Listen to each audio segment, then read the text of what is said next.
if you're like me and live in a city, you probably have had a few run-ins, and literally in some cases, with all of these electric scooters and e-bikes, as more and more people started to use them to get around, getting to work, getting to home, just visiting their friends and just running around the city. At first I thought, oh my God, kids, get off my lawn. But I realized that with more traffic and more congestions in the city, this is starting to become a preferred way of travel for a lot of people. And by the way, I love it because they're all electric. There are more electric e-bikes and scooters in the city than cars, so I'm good. This definitely helps the environment, the pollution, and so forth. But I gotta tell you, this trend is kind of taking over the world because, whether you're in the US, Europe, China, this is really happening. And I'm starting to wonder if, at first I was like, wait a second. I thought the whole point for us to get into cars with air conditioning and our own entertainment and all that. But apparently a lot of people are like, yeah, thanks, but no, I'm just going to jump on a scooter and just keep going. Again, it's something that I've noticed that's been happening more and more. So I decided to talk to my good friend Roger Atkins because it is time for his monthly segment. This is his second installment, Roger That with Roger Atkins. This is my conversation with him when we were hanging out at Los Angeles, at the Los Angeles Auto Show, and we decided to talk about this interesting phenomenon. And he's been keeping his eye on it. He is a big electric car and electric technology expert, and apparently he had a few things to teach me, which I was happily learning, and I hope you'll learn the same thing. By the way, Roger is not the only one of the new contributors to this channel. We also got Rich Rebuilds, who I'm sure you're familiar with, Karsten Breitfeld, the CEO of Faraday Future, and of course the teardown guru Sandy Munro. These are amazing people to have on this channel. This is already in addition to Eli and Tom that I've had for almost a year now. So I love having these different opinions and points of views. I hope you do too. So if you haven't subscribed to this channel, go ahead and click on that subscribe button. And if you already have, then don't forget the bell notification icon so you don't miss anything moving forward, as I'm having this amazing people tell us and share with us their knowledge. But back to Roger, because this conversation is something that I would like to have more with other guests and really with you guys. Before that, of course, a quick reminder that this video and this channel is sponsored by Byton. Check out their all-electric SUV coming to the US and coming to Europe very soon. You should make a reservation if you haven't already, especially because it only takes a minute of your time. The reason it only takes a minute of your time is because there's no payment form. It's absolutely free. So join myself and tens of thousands of other people who've already done so. Go to the description of this video and reserve your Byton today. All right, without further ado, let's talk to Roger about electric bikes, scooters, and all kinds of inner city mobility. All right, good to see you again. I'm excited to talk to you about this topic because I, as an old man, have been observing something that's been kind of crazy because bicycles and scooters are coming back, and they're everywhere now, right? They're all e-bikes and e-scooters. It's all electric, but they're everywhere. So I'm wondering, like, are we all moving back to the 200 years ago when where's the trend going with that? Alex, when you said you're an old man, I mean, you're looking at me, aren't you? I kind of think I'm a little bit older. So what does that make me? Ancient? Well, I'm just saying that we, as old, it's weird to me. I thought everyone's going to be getting a car or some sort of a pod or a helicopter. I'm going to forget about bikes and scooters. But now that I'm seeing this history reversing itself, I'm wondering what's going on. I know they're electric, and people love it. It's ride-sharing services that mainly have them. But where are we going with this? Oh man, I think we're going to, kind of back to the future. So I like the way you put that. I was in Paris recently at an event that was called Autonomy. And a lot of that was about what they call micro-mobility. So not cars, basically. So bikes, electric bikes, scooters, all sorts of some kind of crazy things. But basically all of that really was saying, this works. This is part of the solution. And certainly if you like riding a bike, but maybe you don't like riding the bike up the hill and stuff like that, and maybe, because I am a bit older than you actually, I'm not ancient, but a little bit older. I'm happy to ride a bike, but there are bits and times where I sort of think, I'm not so sure, there's a bit of a hill here, maybe get off and walk. But if I've got an electric bike, are more likely to do it. And this little electrification bit to join up a journey where maybe you've got on a train and then you get to the station, then you've got to get, say, another mile or two to your office or whatever.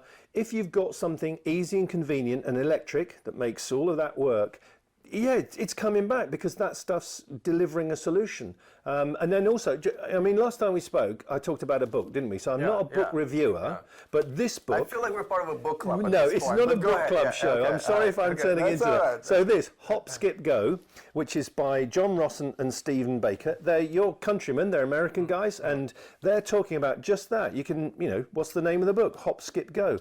It's about this, what they call, what's a fancy name for it? Multimodal transport solution. So not just cars. So it joins up things much more. Anything sounds fancy with a British accent. Does it? Oh, yeah, okay. I think so. You can just say it. Okay, then, yeah. Right. Multimodal transport. There you go. It's quite hard to say, actually, though. I think the girls are lining up even for me. outside already. Yeah. Okay. All right. But go ahead. Yeah. So I went on an electric scooter. I hadn't been on a scooter, to your point, for 55 years. I mean, I really am old. Wow. So when I was 5, I had a scooter. I used to scoot around as a kid. And then it's kind of like, but that's for kids, isn't it? Yeah. But then at this event I mentioned in Paris, I get on an electric scooter and I'm thinking, oh my God, this is just so fantastic. Easy, quick, fun. You can rent them, you don't have to buy them. You know, they're cheaper to go than an Uber ride. And if you think it's got no doors, it's got no, you know, windows, it's got no body, it's just a very simple device to move you from one place to another. And if, again, you know, I've been in Los Angeles recently, I'll be honest with you, I was horrified at the amount of traffic, how long it takes to get anywhere. There's so many cars, it's like Carmageddon. It's like, it's mad, Alex. Yeah, no, I mean and it's getting worse in other cities in the Bay Area and so forth. So, okay, so here's my question then. Do you think this is the solution for the large cities, but it's not going to really take off in more of like urban environments? And do you think that's what we're kind of experiencing just for the really humongous cities? Yes, you're absolutely right. Because I can't see a cowboy, you know, getting on a scooter in Montana and going from state to state. It's not, yeah. But an e-bike, I mean, Yeah. still, you know, this is kind of, I mean, better than a horse. You have to admit, yeah. So, okay, but so you're saying it's mainly a solution for the large cities? Yes, it absolutely is. And here's the thing. Around the world, and this is massively in China, the majority of people live in cities. So it's about finding the solution that works in the city. And that's not about car ownership and everyone having one. It kind of maybe used to be when there wasn't so many people. But now the world's population is getting bigger and bigger. And what we're told is more and more people do live in cities, so we've got to reframe that thing. But it's complicated because, just like when we've talked before, you know, you've got an existing industry, the auto industry, which has been used to building all of these cars over years, building brands, getting people to like, you know, want things rather than need things. You know, marketing is good. You know, prestige brands make you want to feel special. Right. But, you know, it isn't something necessarily that either works for you anymore or certainly society, because it's just there's not enough room. There's not enough space, you know. So we're running out of space. I mean, go to China, man, you see it there. Even, it's like LA. China's turned into LA or LA's into China. I'm not sure how it works, but it's sort of a bit like that. Yeah, way less blondes in China, but I'm going to assume. You know, I've been only once. All right, but to your point. Okay, yeah. So that's kind of where we are. So I think it's not just about electric vehicles anymore. It's about new mobility. You know, these guys that have written this book, that's what they're chronicling and explaining it very, very well. So if people want to get to understand it, read things like this or just look around you. You know, you can see it's happening. Yeah, no, I got to tell you, the reason I brought up how I feel like an old man, because when they first appeared on the streets, I'm like, what a joke, right? Like, this is going to go away. And then, you know, Uber started buying them and they're everywhere. I was like, whoa, that is happening. And I'm behind it automatically because it's electric, right? And people are not driving cars. They're actually riding these electric scooters. Right. Everybody wins. Now, I should mention that not everybody knows how to ride them correctly, and you know, there are some cities that are trying to ban them because people are running into other people because they drive their scooters just as badly as they drive their Priuses, right? They crash them. So there is still some work in progress, but Do you see this expanding more? Do you see people jumping out of their cars into scooters? And what do you think their age range for this? Because obviously, like, we might be a little bit. Yeah. Well, that's a good question. There's a few questions there, actually. I think that it's like a lot of things that change. Initially, they're clumsy. Often, it looks like they're not going to work. You know, the stuff kind of that everyone thought would just be here, and then someone shows you a picture of like loads of bikes just chucked somewhere, and you think, there you go, doesn't work. That's not very sophisticated. That's not a smart way of understanding how change works.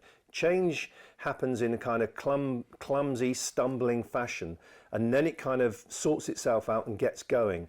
And I think that's kind of where we are with electric cars. And that's where I think we're going to get with all of this stuff you've just been talking about over the next few years. You know, people will have to behave differently. You will have to be careful you don't go bombing down the road on your scooter and knock everybody down, you know, because, yeah, that's just, you can't do that. You can't do it in a car. Why should you better do it in a scooter? And then in terms of, you know, the age groups, I think, well, yeah, it will be different, because I think part of this stuff that's happening actually has nothing to do with technology. Even, I could argue, nothing to do with the environment. It's to do with economics. You know, a lot of young people all around the world, the cost of education, the cost of accommodation, all these things are such that it's not necessarily that they don't want to own a car, they can't afford it. So, you know, these other solutions are there, and if they do the job, help people get around from A to B, we also need to see better public transport. Public transport needs to be better and cleaner and cheaper for sure, and kind of get away from that image that public transport, well, that's what poor people use. You know, all the while that it's like that, because it is in some places, yeah. then that's not good enough. We've got to change. So that's kind of my thoughts. And you know, public transport is also switching to electric and as well. All right, well, listen, I got to tell you, I have not yet tried one. So now that I'm actually thinking about it, I will try one. I'll try not to crash. Yep. But it's a thing, and I'm excited about it. Thanks for on your talking to bike. me. Yes, on our bikes. And here we go. All right, it's always great to hang out with Roger and talk about all kinds of interesting stuff. The next episode is going to be very special, so don't forget to tune in for that. By the way, thank you to one of my newest Patreons, Todd. Thank you so much for becoming one. All of my Patreons and my sponsors is pretty much the only way how I support myself to do this every day, no weekends, no vacations. I think I've been doing it for 2 years, at least one video a day. So if you haven't subscribed to this channel, go ahead and click on the subscribe button. And just like I said, if you already have, then hit the bell notification icon so you don't miss anything moving forward. We do daily news, car reviews. It's all about electric mobility. I absolutely love it. And I'm thank you for supporting this channel. Some of you have supported me from the very beginning, so I am very grateful. If you just joining, it's better late than never, of course, because the electric cars are going to have an amazing 2020. All right, I'm looking forward to your comments. Me and Roger are. Other than that, see you guys next time, and remember to stay charged.